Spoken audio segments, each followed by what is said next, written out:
네, 우리 당 대변인들의 목소리를 듣는 디스전 시작하겠습니다. 오늘은요, 문재인 후보와 이종혁 전 의원 사이에서 고소 고발전이 좀 있었는데요. 그 이야기를 한번 해보려고 합니다. 지금 우리 당 대변인이시면서 변호사이신 윤기찬 대변인을 모셨습니다. 안녕하세요. 네, 안녕하세요. 네, 뭡니까? 이게 지금 어떻게 된 겁니까? 뭐 무슨 전화, 어디다가 전화를 해서 뭐 어쩌다는 얘기입니까? 네, 많이 알려졌던 얘기인데요. 그다음에 우리 사회자께서 말씀하신 고소고발전까지는 아니고 아니에요? 일방적으로 이종혁 전 의원이 고발을 당한 거죠. 아, 그래요? 네. 야, 이거 가짜뉴스 쓸 뻔했네요. 네. 그거 뭐 바로 잡으면 되는 거고. 사실 이때 이게 2003년도로 기억이 되는데요. 네. 2003년도에 그 문재인 그 현 후보께서 금융감독원의 그 뭐 국장한테 전화를 해서 그 당시 저축은행의 문제가 컸었어요. 네. 그 저축은행 관련해서 전화를 했는데 이종혁 그 전 의원이 그걸 터뜨렸죠. 2011년도에. 그랬더니 문재인 후보 측에서 법무법인 부산을 통해서 고소를 한 겁니다. 허위사실 유포로. 허위사실 유포. 그래서 지금 어떻게 됐습니까? 무혐의 났죠. 네. 법정까지 가지도 않고 사실 문재인 후보께서 금감원 모 국장에게 전화한 사실이 있다. 그리고 법무법인 부산이 부산저축은행으로부터 사건을 수임한 사실이 있다. 네. 그러니까 허위사실이 아니다. 네. 따라서 명예훼손도 없다. 네. 이런 식으로 해서 무혐의가 났습니다. 네. 그런데 어디서 전화를 한 거죠, 지금? 이게 장소도 묘해요. 네, 이 당시 제가 지금 이 내용이 헷갈리는 거예요. 어디서 전화를 했다는 이게 거예요? 제가 정리를 해드리면 네. 2003년도 6월 달경에 네. 부산저축은행이 금감원으로부터 조사를 받습니다. 조사를 네. 받았어요. 조사를 받고 있는 중이었죠. 네. 그러니까 그 부산저축은행의 대주주가 그 해동건설의 박모 그 회장을 통해서 네. 양길승 부속실장을 만나러 가요. 네. 그때 양길승 부속실장이 다 같이 문재인 후보 그 당시 이제 문재영 수석이었죠. 네. 그분을 만나러 갑니다. 네. 그러니까 다 있는 자리에서 전화를 해요. 네. 저축은행을 담당하는 금감원 국장에게 전화해서 네. 이거 신중히 처리해라. 신중히 처리해라. 네. 네. 근데 예금 인출 사태가 벌어지지 않도록 네. 해달라 이런 식으로 전화를 해요. 네. 그 뒤에는 2003년도 11월 달에 사건 처리가 되는데 경징계를 받아요. 경징계. 예, 경징계 받고 그런 식으로 이 사건이 무마됐다가 2011년도에 이제 아시다시피 저축은행 사태가 뻥 터집니다. 그때 난리 났었죠. 그때 피해액 막 9조 원가량 됐던 거죠. 그 정도까지였군요. 그렇죠. 네. 그렇게 결론이 났어요. 저 아는 분들 그 당시에 그 앞에서 돈 받으려고 기다리고 되게 많은데 그분들이 또 돈이 많은 분들이 아니셨어요. 서민들이죠. 장사하시는 분들이 주로였고요. 네, 그래서 시장에서 장사하시는 분이 이렇게 쌈짓돈 다 모아서 1,000만 원, 2,000만 원 만들어뒀던 어떻게 보면은 거의 10년을 모았던 돈이 1,500만 원인 분이 계셨거든요.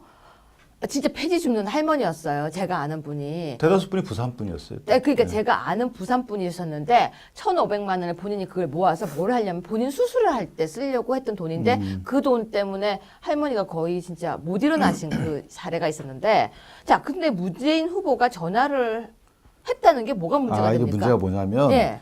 이 당시 문재인 후보는 민주당 수석이었잖아요. 네. 그러니까 금감원의 국장은 사실은 공무원 신분은 아니지만 사실상 공무원이에요. 네. 그 관련법에 따라서 뭐 수사를 받을 땐 공무원을 받기도 하고. 근데 문제는 뭐냐면 그 당시에 문재인 후보가 전화를 한 내용이에요. 네. 왜냐하면 예금 인출 사태가 벌어지지 않도록 해라. 이 말은 뭐겠어요? 예금 인출 사태가 벌어지지 않도록 해라. 그 말은 영업 정지하지 마라. 또는 경영 개선 권고하지 마라. 달리 말하면 이 저축은행이 부실하다는 사실을 알려지는 행위는 자제하라. 뭐 이렇게 해석이 안 되겠어요? 왜 그런 거예요? 왜냐하면 왠지는 모르겠어요. 네. 이건 정말 모르겠는데 네. 저도 이해가 안 되는 게 문재인 팩트 체크 한 번만 합시다. 네. 전화를 했던 거 사실. 사실이에요. 그럼 전화 내용은 사실이에요. 사실. 네. 왜 했는지는 모른다는 거죠. 본인은 이제 지역 현안 파악을 하기 위해서 했다고 하는데 지역 현안 파악을 하기 위해서 했다는 말이 저는 이해가 안 되는 게 네. 오히려 가이드라인을 제시한 게 아니냐 이런 의심이 드는 거예요. 네. 왜냐하면 자 서민을 보호하기 위해서는 해당 저축은행이 부실해요. 예를 들어서 부실 징조가 보여요. 그럼 당장 그 부실한 은행의 영업을 정지시키거나 해서 서민의 피해가 현실적으로 더 발생하지 않도록 커지지 않도록 하는 게 정부의 책임이잖아요. 금감원의 책임이에요. 네. 근데 그게 결국 이때 이런 전화를 통해서 어쨌든 그게 늦춰지는데 어떤 역할을 했는지 모르겠지만 네. 공교롭게도 8년 후에 2011년도에 터져 이게. 그러면서 피해자가 눈덩이처럼 불어나죠. 아니, 제가요, 그 당시 피해자들이 억울한 심정을 사진으로 이제 한번 보여드리려고 하는데, 좀 사진이 좀 흐릿하죠? 네, 흐립니다. 흐릿해서 이제 한번 볼까요? 좀 보기가 힘들지만, 그래도 한번 보여주시죠. 이제 포스트잇을 붙여놨는데, 이 당시에 이제 언론에 많이 노출됐던 사진인데요. 이 보시면 우리가 뭐 여윳돈을 갖고 있다가 여윳돈을 잃은 그런 게 아니고, 아까 말씀하신 대로 본인의 취업이나 뭐 아이들 장가 보낼 비용 또는 생계 비용이에요, 사실은.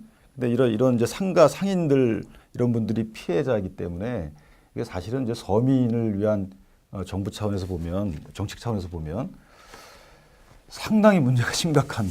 예?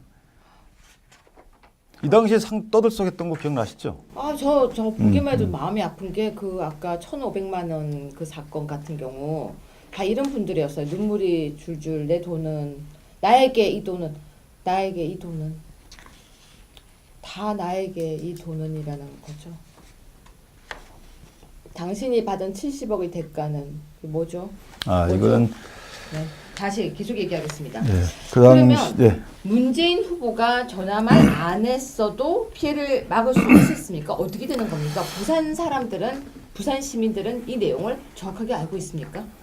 그 당시에 문재인 후보가 전화를 안 했으면 피해가 없었다 뭐 이렇게 볼 수는 없지만 네. 문제는 뭐냐면 그 당시에 문재인 후보께서 민정수석의 지휘에서 네. 금감원을 통해서 철저히 조사해라. 네. 부실 징후가 있으면 법에 따라서 영업정지를 하든 네. 경영개선 권고를 하든 네. 철저히 해라라고 했으면 그때 그 사건이 터졌을 거고 네. 그러면 8년 이후에 이렇게 피해자가 더 늘지는 않았겠죠. 그런데 이 얘기는 무슨 얘기입니까? 문 닫은 부산저축은행 사건 수임을 문재인 후보가 했다. 이게 무슨 얘기입니까? 2004년도부터 2007년도까지 네. 약 59억 원을 문재인 후보가 했다는 거는 논리 비약이고요. 일단 문재인 후보가 근무했던 근무했다. 네, 그러니까 그리고 이걸 정확하게 해야 돼요. 그다음에 네. 그 당시 노무현 대통령의 네. 조카 사위 네. 정재성 씨가 이제 아마 근무했던 그 부산 법무법인입니다. 네. 거기에서 뜻하지 않게 한 59억 원의 수임을 해요. 이 부산저축은행으로부터. 그럼 그 법무법인에 문재인 후보도 근무합니까? 그 당시에는 적을 두고 있지 않았어요. 그런데 2008년도에 다시 복귀합니다. 과거에 했던 곳입니까? 그렇죠. 문재인 네. 후보가 설립했던 법인이에요. 그래요? 네. 그럼 그 법인에 그 당시에는 문재인 후보가 없었고 그러니까 청와대 들어왔으니까 이제 청와대에 근무 있었을 못하죠. 때, 그 부분 자세하게 설명해 줘야 될 것 같아요. 오해 없게. 그러니까 2004년 이게 오해를 받을 수밖에 없는 게요. 문재인 후보께서 네. 2003년도에 그런 전화를 하시잖아요. 그 다음에 3년도 11월 달에 경징계에 그쳐요. 해당 저축은행이 영업을 계속합니다. 네. 알려지지도 않은 상태에서 2004년도부터 2007년도까지 문재인 후보가 근무했던 그리고 그 당시 노 전 대통령의 조카 사위께서 근무하던 그 법무법인에 59억의 사건을 몰아줘요. 네.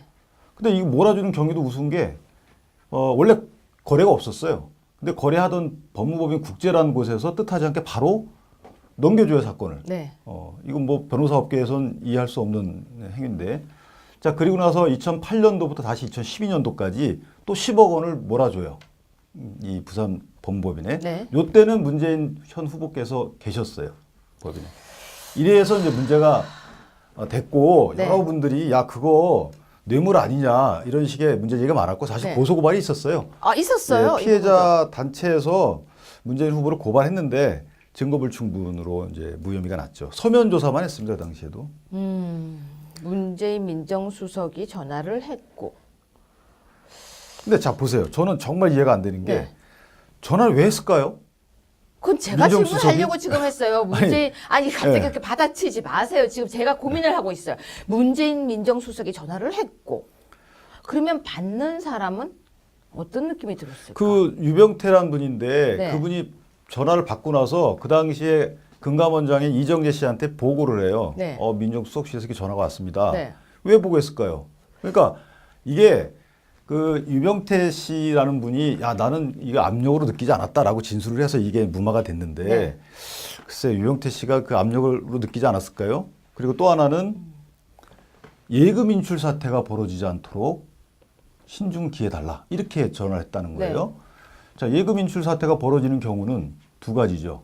첫 번째는 해당 저축은행이 부실해져서 네. 그것을 알게 된 예금자가 돈을 빼가는 겁니다. 자, 그때 못 빼가서 나중에 2011년도에 9조 원의 피해가 생긴 거 아니에요? 그러면 가이드를 준 거죠. 가이드라인을 준 거죠. 가이드라인을 줬다고 볼 수밖에 없죠. 왜냐하면 예금 인출 사태가 벌어지지 않도록 뭐 여러 가지 처분에 있어서 신경을 써달라고 해석해도 무리가 아니지 않습니까? 그런데요, 대변인님, 이런 사건들이 왜 우리는 이렇게 많은 걸 잊고 살고 있죠? 아, 그 당시에는 이제 복잡한 상황에서 문제가 됐다가 네. 이게 사실 그 대검찰청의 국정감사에서도 문제가 됐었어요. 상당히 여야 의원끼리 치고받고 했던 사안인데 네. 뭐 BBK나 여러 가지가 이렇게 복잡한 상황에서 더 이상 나가지 않고 끝났던 사건이고요. 또 뭐 공소시효도 지난 사건이고 이거는 공소시효 지났습니까? 공소시효가 어떤 법령을 적용하느냐에 따라서 우리 다르지만 저번에 헌법 몇 조까지 있는지 내기했던 거 기억나십니까? 제가 131조라고 했는데 130조 맞습니다. 제가 이겼죠. 네. 맛있는 거 사셔야 됩니다. 그럼 이거 공소시효 어떻게 되죠? 아니 그때 네. 그때 저 피해자 저축은행 그 대표들이 했던 고소는 알선 수뢰거든요. 수래. 아, 근데 그거는 이제 지금 지났고 네. 뭐 남아 있는 게 하나라도 있지 않을까요? 제3자 뇌물수수 같은 거는 15년이죠 15년. 공소시효가 금액에 따라서. 되지 않을까요? 물론 법률적으로는 됩니다. 네. 되는데 이게 뭐 다시 재차 법적인 분쟁이 될 소지가 있는지 모르겠지만 그렇죠. 근데 아니 분명한 그냥 것은 공소시효만 봤을 때. 분명한 것은 이게 법에 위반되느냐 안 되느냐가 중요한 것 같지는 않아요. 제가 봐도 네. 그래요. 지금 이 부분이. 나라를 이거는 이끌려고 하시는 분이고 그 좀 대통령 선거 2번씩 나오신 맞아요. 분이잖아요. 그렇다면 이게 과연 적절한지 왜 그랬는지 이런 것들에 대해서 야 이제 고마해라 아까 얘기하셨는데 그러지 마시고 적극적으로 본인이 그때 왜 그랬는지에 대해서 입장 표명을 정확히 해주셔야죠. 나 고마해. 예, 끝낼까요? 그러시죠. 네, 여러분 어떠십니까? 저는 요즘 그냥 가슴이 답답합니다. 제가 왜 이렇게 많은 것을 잊고 살았는지 기사를 꺼내서 다시 보면 답답하고 아까도 그 사진을 보면 눈물이 납니다.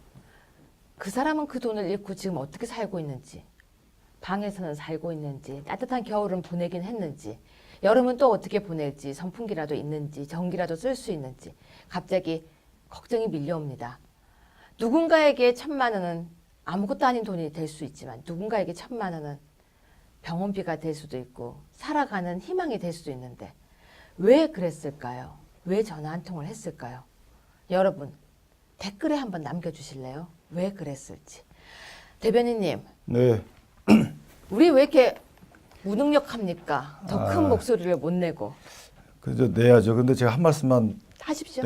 덧붙이면 네. 이게 글쎄 뭐 자꾸 예전에 했던 얘기 또 하고 한다 말씀하시는데 그럴 수밖에 없잖아요. 속 시원한 해명이 안 되시니까. 네. 따라서 더 이상 듣기 싫으시면 속 시원히 해명해 주시길 부탁드립니다. 오늘 우리 대변인님 이때까지 나오신 모습 중에서 가장 멋있습니다. 늘 그런 말씀 하시더니 또 아니 말씀하시네요. 오늘이 더 멋있습니다. 이제 그만합시다. 네, 네. 고맙습니다. 네, 감사합니다.